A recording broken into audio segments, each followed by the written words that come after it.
Welcome back to DefSciTech, where we explore countries, technology, geopolitics, and defense with clarity and balance. Today we dive into India's drone arsenal, from imported high-end UAVs like the MQ-9B Sea Guardian to indigenous projects like TAPAS and Ghatak, as well as loitering munitions and tactical drones shaping the future of warfare. Stay with us until the end for a complete breakdown of how India balances foreign imports with domestic innovation. And if you enjoy fact-driven insights, don't forget to like, share, and subscribe for more content like this. At the very top of India's drone hierarchy are the long-endurance UAVs, known as HALE and MALE platforms.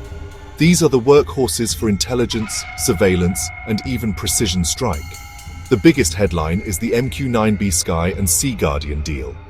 In 2024, India signed a landmark contract with the United States for 31 MQ-9Bs, divided among the Navy, Air Force, and Army. With endurance of over 40 hours, satellite control, and the ability to carry precision munitions, these drones place India among the most advanced users of unmanned systems in Asia. Alongside imports, India has invested heavily in indigenous development. The TAPAS BH-201, also known as Rustom-II, is India's own male drone designed by DRDO.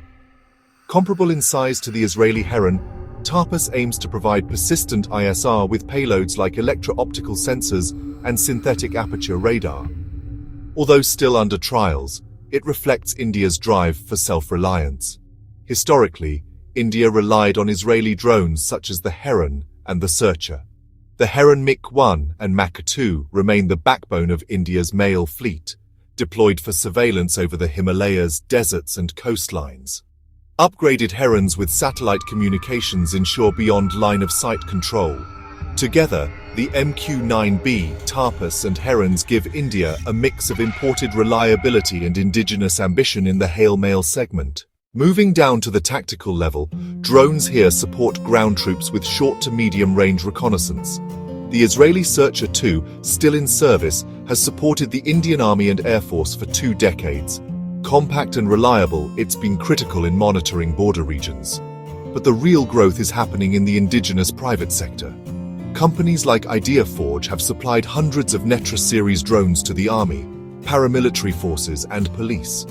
These quadcopters are portable, rugged, and designed for real-time surveillance in difficult terrain, from counterinsurgency in forests to border patrol in high-altitude areas. Other Indian firms, like Arav Unmanned Systems and Adani Defense Collaborations, are also producing tactical UAVs for both defense and civilian applications. In short, while imports dominate the long-endurance category, domestic industry is capturing the tactical UAV space. Beyond surveillance, drones are increasingly weapons in their own right. India operates the IAI Harop, a loitering munition that acts as a kamikaze drone. It circles an area for hours, identifies enemy radars, and then dives in to destroy them.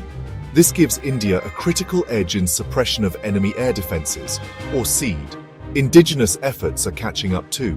The Cat's Warrior concept, developed by HALE, envisions a loyal wingman drone working with manned fighters. Meanwhile, DRDO's Aura, also known as Ghatak UCAV, is a stealth unmanned combat air vehicle project.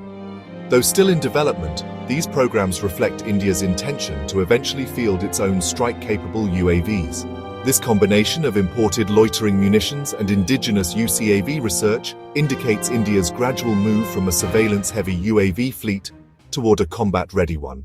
Not all drones are for combat. India also fields indigenous target drones like the Lakshya, developed by DRDO. These jet-powered drones simulate enemy aircraft and missiles during training, helping improve air defense systems and pilot readiness. Such systems, though less glamorous, are vital for realistic training and weapon testing.